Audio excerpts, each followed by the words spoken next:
عید الاضحیٰ کی مبارکبادی پیش کرتا ہوں. اللہ سے دعا کرتا ہوں کہ اللہ تعالی ہم سب کی اس عید کو قبول فرمائے اور عید کی مکمل خوشیاں اللہ ہر گھر میں نصیب فرمائے. اللہ تبارک و تعالی ہمیں اپنی زندگی میں امن و امان، صحت و عافیت عطا فرمائے اور ایمان پر ثابت قدمی عطا فرمائے. آمین. اور میں پھر آپ کا اس بات پر بھی شکر ادا کرتا ہوں جو اعلان آپ کو کیا گیا تھا وقت کے سلسلے میں، جو اطلاع دی گئی تھی، الحمدللہ آپ تمام احباب نے وقت کا خاص خیال رکھا. اللہ آپ کو جزائے خیر دے. محترم حضرات، عید الاضحیٰ کی مناسبت سے چند نصیحتیں میں آپ کے سامنے رکھ کر اپنی بات کو ختم کرتا ہوں. یقیناً ہر قوم کی ایک عید اور تہوار ہوتا ہے، لیکن ہمارے لیے یہ عید ہے جس کے بارے میں پیارے نبی صلی اللہ علیہ وسلم نے فرمایا لِكُلِّ قَوْمٍ عِيدًا وَهَذَا عِيدُنَا. ہر قوم کی ایک عید ہوتی ہے، لیکن ہمارے لیے سال میں دو عیدیں ہیں، ایک عید الاضحیٰ اور ایک عید الفطر ہے. اور آج ہم الحمدللہ عید الاضحیٰ بنانے جا رہے ہیں. یقیناً آج ہم سب کے لیے خوشی کا دن ہے. اور محترم حضرات، عید الاضحیٰ کی مناسبت سے ہم اچھی طرح جانتے ہیں، یقیناً جب ہم عید الاضحیٰ کی مناسبت سے یہاں جمع ہوتے ہیں تو ہم تمام کو، ہر مسلمان کو حضرت ابراہیم علیہ السلام، حضرت اسماعیل علیہ السلام، حضرت حاجرہ علیہ السلام کی بے شمار قربانیاں یاد آتے ہیں. خصوصی طور پر حضرت ابراہیم علیہ السلام کی ایک بہت بڑی عظیم قربانی، وہ یہی عید الاضحیٰ کی مناسبت سے ہم اور آپ جو جانور ذبح کرتے ہیں، یقیناً یہ بہت بڑی عظیم حضرت ابراہیم علیہ السلام کی قربانی ہے. حضرت ابراہیم علیہ السلام اللہ کے جلیل القدر پیغمبر ہیں اور آپ کا مقام بہت اونچا ہے.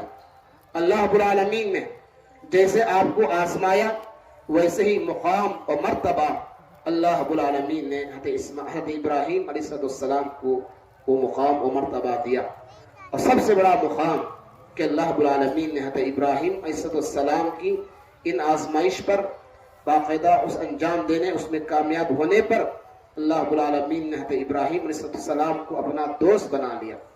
دوست، خلیل اسے کہتے ہیں کہ آپ کے دل میں اس انسان جس سے آپ چاہتے ہیں، محبت کرتے ہیں، اس کے علاوہ کسی کی محبت آپ کے دل میں نہ ہو، اسے خلیل کہا جاتا ہے.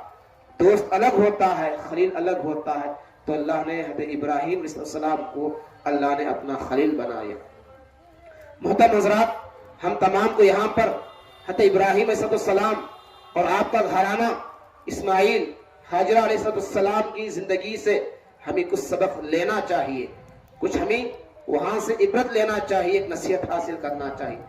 آپ دیکھیں مجموعی طور پر حضرت ابراہیم علیہ السلام کی زندگی میں جو سب سے بڑا ہمیں سبق، جو درس ملتا ہے، وہ توحید کا درس ہے. آپ جانتے ہیں توحید کے لیے حضرت ابراہیم علیہ السلام نے کیسی کیسی قربانیاں انہوں نے نہیں دی. اپنے باپ کو چھوڑا، اپنی بستی کو چھوڑا، آگ میں کودنے کے لیے تیار ہو گئے. بہرحال جو بھی مصیبت آئی، جو بھی آزمائش آئی، اسی توحید کے راستے میں آئی، لیکن انہوں نے توحید کے راستے میں ذرا برابر تحمل، ذرا برابر اپنے پیروں کو نہیں ڈگمایا، مگر اس پر ثابت قدم رہے. یہ سب سے بڑا درس ہے. تو مجھے اور آپ کو چاہیے کہ توحید کے لیے ہم اپنی جان، اپنا مال، سب کچھ قربان کر دیں. کیوں؟ اس لیے کہ توحید ہی اصل چیز ہے.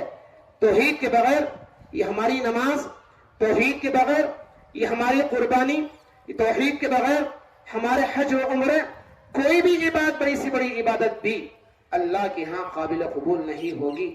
ایک آدمی شرک کرے، بڑا سا بڑا جانور بھی ذبح کرے، اس کی قربانی بیکار ہے، اس کی قربانی بیکار ہے.